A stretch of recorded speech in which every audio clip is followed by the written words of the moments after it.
जीव का जन्म कर्मों के अनुबंध से होता है, कर्मों के बंधन से होता है, और उसको अपना ऋण चुकाना होता है। कर्मानुबंध ये बहुत सूक्ष्म विषय है। जैसे आप जिस परिवार में जन्म लिए हैं तो उस परिवार के लोगों से आपका ऋण है, इसलिए उसी परिवार में आप आए हैं। और ऋणानुबंध उसको बिना चुकाए या बिना वसूल किए आप वहां से जाएंगे नहीं। आपको लेना है तो वसूल करना है, और देना है तो चुकाना है। ये पूर्व के जन्मों से निश्चित किया गया है। जैसे किसी के यहां पुत्र हुआ, जन्म से ही पैसा खर्चा शुरू हुआ, जो बड़ा हुआ तो उद्दंडता के द्वारा मार पूरे परिवार को क्लेश पर क्लेश देता चला जा रहा है। ये तुम्हारे कर्म का फल है। या ऐसे शक्तिहीन बुद्धिहीन ऐसे पागल पूरे जीवन सेवा करो, तुमसे अपना हिसाब चुकाने के लिए वो आया है। अब परिवार के जो सदस्य जुड़े आके, मतलब पत्नी आते ही पूरी हृदय में आनंद, परिवार में आनंद, और जीवन भर वो आनंद ही सुख देने के लिए उसका जन्म हुआ। वो अपना ऋणानुबंध मुक्त, और आते ही भयंकर क्लेश खड़ा कर दिया, बीच में दीवाल और झगड़ा वैसा, फिर अतरे दिन मारपीट शुरू, कलह अशांति, पूरा जीवन नरक हिसाब करने आए। यहां ऋण चुकाए बिना कोई जा नहीं सकता, ऋण चुकाना पड़ेगा। किसी का ऋण वसूल करना है तो किसी को ऋण चुकाना है, दोनों काम करने होते हैं। अनेक जन्मों में अनेक लोगों के साथ हमने जो बर्ताव किए हैं, अच्छे या बुरे, वो होंगे। अब किसी आदमी को हम जानते नहीं, अचानक मिला, अचानक टक्कर लगा और मार पीट गाली गुप्ता सब कर दिया, चुपचाप सह लो। क्यों? ये आपका हिसाब है, पूर्व का हिसाब। हमारा उससे कोई द्वेष नहीं, कोई संकल्प नहीं। अचानक घटना घटी और हमसे द्वेष करने लगा, हमें पीटने लगा, हमें गालियां दे, ये हिसाब है, चुपचाप सह जाओ। अपने घर का भाई ही भारी दुश्मन बन गया और क्लेश हिसाब है। एक प्रभुदत्त ब्रह्मचारी जी की वाणी में पढ़ा था, एक महात्मा जी भ्रमण करते थे तो उस समय असरफियां चलती थी, मोहरे असरफियां, तो उनको भेंट में देते लोग। तो या तो ठाकुर सेवा में लगे तत्काल, या संत सेवा में तत्काल लगे, उसका संग्रह करके डोलना ये ठीक नहीं है। बैरागी के लिए सिद्धांत में ये ठीक नहीं है। तो जब 2, 4, 6, 8 ऐसे मोहरे हुई तो उन्होंने विचार किया कि और भ्रमण करके जब काफी मोहरे हो जाएंगी तो प्रयागराज में जब कुंभ पड़ता है, एक बार पूरे सब अखाड़े के संतों को, अलग अलग संप्रदाय सब संतों को बुलाएंगे और सबको पवाएंगे। अब साधु है तो यही विचार करेगा, और क्या विचार करेगा। तो उन्होंने एक ऐसे डंडा बनवाया, बेंत, जो ऊपर से चूड़ीदार और भीतर पोला, और मोहरे उसमें डालते गए। और भ्रमण, जहां जहां श्रद्धालु भगत थे सबके यहां जाना और इच्छा रखना कि एक मोहर तो दे ही दे दक्षिणा में। कामना कोई भी हो वो बांधती ही है, ध्यान रखना। इसीलिए प्रभु जो चाहे वो करे, अपनी चाह नहीं रखनी चाहिए, अपनी चाह प्रभु की चाह में मिला देनी चाहिए। धीरे धीरे वो छड़ी भर गई। भ्रमण करने वाले महात्मा चूड़ी लगाई, इंतजार करते रहे। जब प्रयाग का कुंभ पड़ा तो चले। तो रास्ते में एक गांव में पूछा जाता है, जैसे कहीं रुको कि कोई श्रद्धालु ऐसा है जो संत सेवी है। तो कुछ लोगों ने बताया, हाँ एक परिवार है, बहुत संत सेवी है, और आपको मिलाते हैं उनसे। हाँ ये महाराज, घर में रुका, खूब अच्छा हलवा पूड़ी पवाया, और जो घर के मालिक थे चरण दबाए। चरण दबाते दबाते उनकी दृष्टि पड़ी उस डंडे पे, इतना मोटा और ऊपर से कुछ चूड़ी सी भी नजर आ रही, इस डंडे में तो कोई रहस्य है ही है। अब महात्मा जी को खवा पिला के सुला दिया। महात्मा जी जब सो गए तो पत्नी से धीरे से कहा, वो डंडा लाओ बाबा जी का। डंडा, वो चूड़ीदार जो ही खोला पलटाया तो सैकड़ों मोहरे। ऐसे संत रोज पधारे भगवान, तुम आनंद हो जाए फिर क्या। पत्नी से कहा नाप के कंकड़ लाओ। वो तो महात्मा जी तो खाए खीर पूड़ी, आराम से सो रहे। रात में पूरी प्लानिंग करके उसमें कंकड़ भर के चूड़ी लगाकर सिराने रख दिया, सारी मोहरें हटा ली। महात्मा जी आराम से छड़ी उठाए तो वजन पक्का। वैसे बड़े लोग चतुर होते हैं, पर ये नहीं जानते कि कर्म कितना भयानक होता है। और उनकी कोई संतान नहीं थी, पर धन में इतना प्रेम उनको था। बहुत सावधान। साधु महात्माओं के पास जो अर्थ है, गृहस्थी अगर आता वहीं से है, पर अगर उसको जोर जबरदस्ती या किसी छल कपट से, तो वो उसका विनाश ही करता है। आज तक का प्रमाण है। अब उनको ये भाव पता नहीं होगा, या पता होगा तो लोभ के कारण वो उसको मान नहीं पाए होंगे। महात्मा जी गए प्रयाग में, किसी अखाड़े पर रुके और वहां प्रार्थना की कि कल जो है संपूर्ण अखाड़ों का निमंत्रण किया जाए और सब संतों को भोग पवाया जाए और उनको दक्षिणा भी दी जाए। महंत ने सोचा कि बहुत बड़ा है तो उत्सव है, क्योंकि प्रयाग में कितने हजारों संत महात्मा सब। उनका महाराज बोरों इसमें चीनी और टीनों घी लगेगा, सब व्यवस्था। बोले आप मंगाइए, एक एक हिसाब हम करेंगे, हमारे पास सब व्यवस्था है। बोले कुछ तो पहले दे दो, इकट्ठे देंगे हम। उनको था कि अगर हम छड़ी खोला और दो चार मोहरे दी, किसी को पता लग गया तो गड़बड़ हो सकती। बोले हम भंडारे के समय आखिरी में सब कुछ आपको दे देंगे। ठीक है।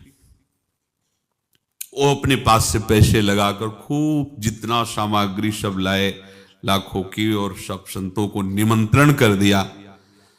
संत जन निमंत्रित हो गए, भंडारा बन रहा है। तब वहां के महंत है और उनका देखो भंडारा भी बन रहा है, संतों को निमंत्रण।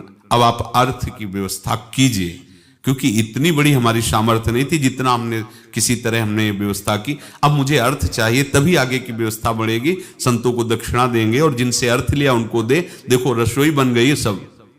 उनका छत में विश्वास नहीं तो ये अभी चूड़ी खोली।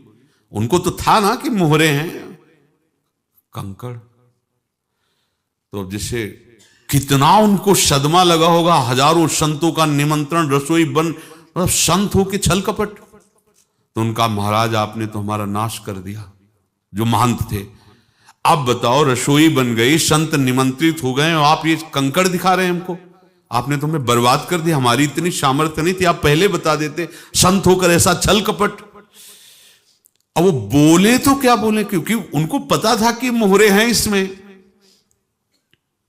अंदर से उनका चिंतन गया उसी सेठ के पास, अच्छा ऐसा धोखा हमारे साथ किया, भोगोगे तुम।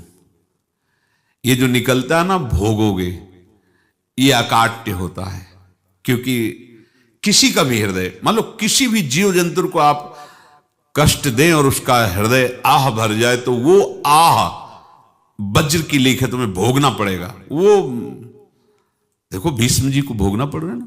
सांप को ऐसे धनुष की नोक से उठाया और बंबूल के कांटों के ऊपर फेंक दिया, कई दिन तक शेदा हुआ, वो आह भर करके मरा। तो आपको 6 महीने बाणों की सैया पर आह किसी की ना लेना जिंदगी में।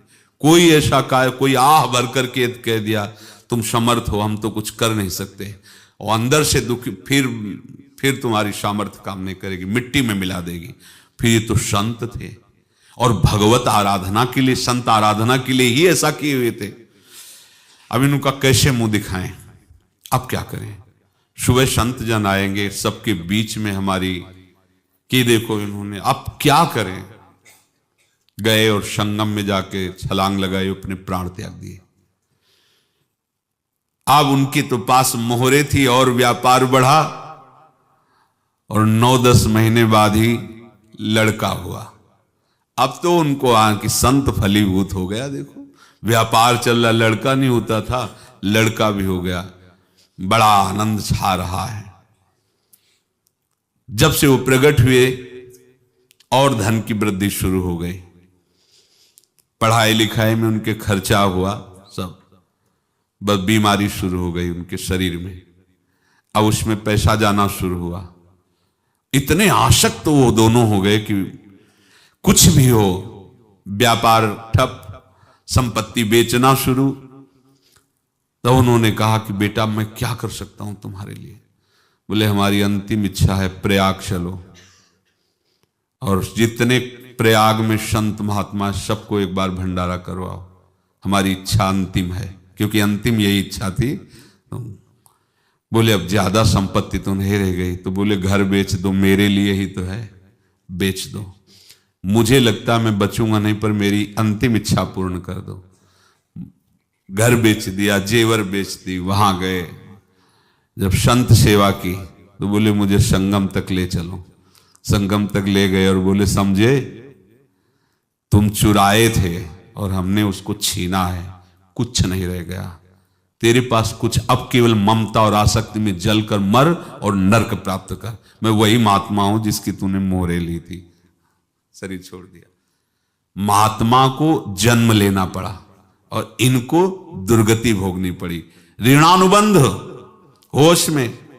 ऐसा नहीं कि आप जो कर रहे हैं कोई देख नहीं रहा, कोई हिसाब किताब नहीं। जो कर रहे हैं अवश्य में भोक्तव्यम, बहुत सावधान। अनेक जन्मों में अनेक लोगों से जो कुछ लिया दिया है, इस लेने देने को मिटा देने के बाद ही तुम मुक्त हो गए। इसीलिए एक उपाय है, लेना न देना मगन रहना। क्या? मालिक को समर्पित हो जाओ, मालिक को अपना माना हुआ समर्पित कर दो, खत्म। अहम त्वाम स्वरूपापेभ्यो मोक्षयिष्यामि, सब खत्म। आगे पीछे लेना देना सब खत्म। एकादश स्कंद में भगवान श्री कृष्णचंद्र जी ने कहा जो मेरे चरणों का आश्रय लेकर मेरा भक्त मेरा भक्ति करता है, उसके पितृ ऋण, मातृ ऋण, देव ऋण, ऋषि ऋण, सब ऋणों से मैं मुक्त कर देता हूं। बस यही एक उपाय है जो इसके बंद करने का उपाय भक्तों के लिए है। वो यही है, भगवान की शरण में होकर अपना माना हुआ पूरा भगवान के अर्पित कर दो। अर्पित करने का तात्पर्य उसमें अहम हटा दो। तो दियम वस्तु गोविंदम तुभ्यमेव समर्पये। जिनसे तुमने सेवा करवाई है उनकी सेवा करनी पड़ेगी। जिनसे तुमने जो कुछ लिया है उनको देना पड़ेगा। ये लेने देने का व्यापार जब तक समाप्त नहीं होगा तब तक तुम्हारा जन्म मरण चलता रहेगा। अब आपको यहां समझना है, यदि आपसे किसी ने पैसे लिए बेईमानी करके नहीं दे रहा है तो आप उसको गाली मत दीजिए। आपने बेईमानी की थी इसलिए आपकी बेईमानी हुई है, ले गया, कोई बात नहीं है, बंधन से मुक्त हुए। जो बोझा था चला गया। उसको ऐसा ना देखे कि ये बेईमान हमारे रुपए मार लिए, अब जो कुछ होगा देखेंगे। अगर आप आगे नया कुछ करते हैं तो फिर आगे का हिसाब आपको भोगना पड़ेगा, ध्यान रखना। ऐसा नहीं है कि आपको भोगना नहीं पड़ेगा। एक ही उपाय है कि अब जो शरीर धारण किए इसी में जो भोग ले, आगे ना होना चाहिए। तो क्या करे? सर्वतो भावेन भगवान की शरण ले ले। ये तो सर्वाणि कर्माणि मयि सन्न्यस्य मत्पराहा अनन्येनैव योगेन माम ध्यायन्तु उपासते तेषामहं समुद्धर्ता मृत्यु संसार से। ये बड़ा कठिन है पार होना, कोई छोटी मोटी बात है। एक महात्मा बाल्यावस्था से भजन करते थे, शालिग्राम भगवान पास रखते थे और उन्हीं की आराधना करके बस पाठ, नाम, जप और भ्रमण करते थे। यौवन अवस्था थी, गंगा जी के किनारे अपने ठाकुर को विराजमान करके स्नान करने के लिए कपड़ा ही उतार रहे थे कि 90 लोग आ गए, भाला तलवार सब ले, मारो मारो इसको मारो, घेर लिया। तो उन्होंने हाथ जोड़कर कहा हमने क्या अपराध किया? कोई सुन ही नहीं रहा। तो उन्होंने कहा मार तो डालोगे ही आप, 90 लोग, हम कोई अस्त्र शस्त्र तो लिए नहीं, एक बार हमें गंगा में डुबकी लगा देने दो और अपने ठाकुर को स्नान करा देने दो, फिर इसके बाद आप मार देना। भगवत इच्छा से वो लोग रुक गए, स्नान किया और अंदर से प्रार्थना की, प्रभु ये क्या लीला है आपकी, आपके सिवा मेरा कोई है नहीं और ये मुझे मारना चाहते हैं। तो भगवान ने जानते हो क्या कहा उनके अंतर में? तुम मेरे में ध्यानस्थ हो करके शरीर को छोड़ो, ये लोग मारेंगे। ये मेरे भजन का फल है कि तुम्हें 90 जन्म नहीं लेना पड़ेगा। एक ही जन्म में 90 मिलके, तुमने 90 हिंसा की थी, पूर्व में, तो तुम्हें 90 बार जन्म लेना होता और एक एक करके मारते। ये मेरे भजन का प्रताप है कि एक बार में ही 90 का हिसाब हो जाएगा। तुम आंख मूंदो, मेरे ध्यान में मगन रहो, मेरे प्रताप से तुम्हें कोई चोट नहीं होगी और स्वाभाविक मूर्छावस्था में प्राण तुम्हारे छूट जाए। ऐसा ही हुआ, ऐसा हुआ। तो ये बात समझ लो कि ये जो कर्मानुबंध है, ऋणानुबंध है। आप देखो, अगर शाप महात्माओं ने दिया कि तुम्हारे वंश का इससे विनाश होगा, तो भगवान भी परम धाम जा रहे तो उसी कील से, बाण की नोक में जो मछली लील गई थी, छोटा कण, उसी से की नोक बनाई और उसी नोक को प्रहार किया। भगवान के श्री चरण में वही बाण की नोक लगी और भगवान ने स्वीकार किया ना। भगवान का बड़ा लीला विचित्र है। अगर छुप करके उधर रामावतार में बात, तो इधर ऐसे स्वीकार किया है भगवान ने। ऐसा कहीं नहीं दिखाया कि मैं भगवान हूं तो मैं अपने लिए, ऐसा नहीं दिखाया। नारद जी का हित किया पर नारद जी ने शाप दिया तो भगवान ने स्वीकार किया। बंदरों ने ही सहायता की, जैसा बोले थे वैसा। ये लीला इस शरीर में भोगनी पड़ेगी। हाँ, ज्यादा को कम में भुगता देंगे, पर अब अगला शरीर ना मिले, इसके लिए सर्वतो भावेन भगवान के आश्रित हो जाए। जैसे आपने दुकान फैला रखी है तो उसमें दो काम होते हैं, लेना और देना। किसी को उधार दिया है तो हमें उसे लेना है, और कोई नगद देकर सामान ले रहा है तो उसे सामान देना है, या उधार लिया है तो हमें उधार देना है। अब अगर दुकान बंद करनी है तो तुम्हें देने वालों पर जोर देना है, लेने वालों पर जोर नहीं। लेने वाला तो जाओ हम क्षमा किया, समर्पित किया, हमारा कोई संबंध नहीं, खत्म हो जाए, वो खुशी हो जाएगा। लेकिन देने वाला, तुम अगर दुकान भी उठा दोगे तो जहां भी रहोगे तुम्हारे पास वो आएगा, लाइए हमारा। तो देने पर नजर रखिए, जिसका जिसका हिसाब है वो आपके सामने आता जाए, हटाते जाओ। लेने पर नजर मत रखिए और दुकान फौरन उठा दीजिए, नहीं अगर लेते देते रहे तो चलता रहेगा। आगे चलकर कुछ लेना न देना, मगन रहना बस अपने प्रभु के चिंतन में। अब हम कैसे जाने कि किसको क्या देना है, हमें क्या पता?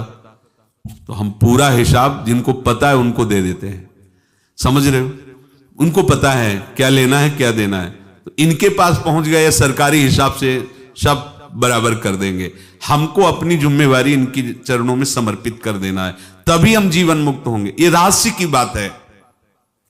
प्रभु कह रहे हैं, यस्य सर्वे समारंभाः काम संकल्प वर्जिताः ज्ञानाग्नि दग्ध कर्माणं तमाहु पंडितम बुधाः। जिसके संपूर्ण कर्मों के आरंभ संकल्प और कामना से रहित हैं, तथा जिसके संपूर्ण कर्म ज्ञान रूपी अग्नि से जल गए हैं, उसको ज्ञानी जन भी पंडित कहते हैं, बुद्धिमान कहते हैं। पूज्य श्री भाई जी महाराज कह रहे हैं, जैसे वहां ज्ञानाग्नि से दग्ध कह रहे हैं, तो अपने वृंदावन वासियों का प्रेमाग्नि से सब कर्म संस्कार दग्ध होते हैं। जिस समय आपके हृदय में भगवत प्रेम का प्रादुर्भाव होगा तो लेश मात्र कभी तुम्हें दुख नहीं भोगना पड़ेगा। प्रेम का प्रादुर्भाव होते ही दुख का नाश हो जाता है, महासुख। जब प्रेम का प्रादुर्भाव होगा तो समस्त पाप भस्म हो जाते हैं, अशांति नष्ट हो जाती है, संसार ज्वाला स्पर्श भी नहीं कर सकती है। जब भगवत प्रेम का प्रादुर्भाव होता है तो हो सकता है उस उपासक के जीवन में दुखों का पहाड़ टूट पड़े, परिवार खिलाफ, शरीर रोगी, अव्यवस्था, बहुत बहुत कुछ, सब कुछ। कह रहे हैं इतना सब होने पर भी उसके हृदय में कोई भी दुख नहीं होता।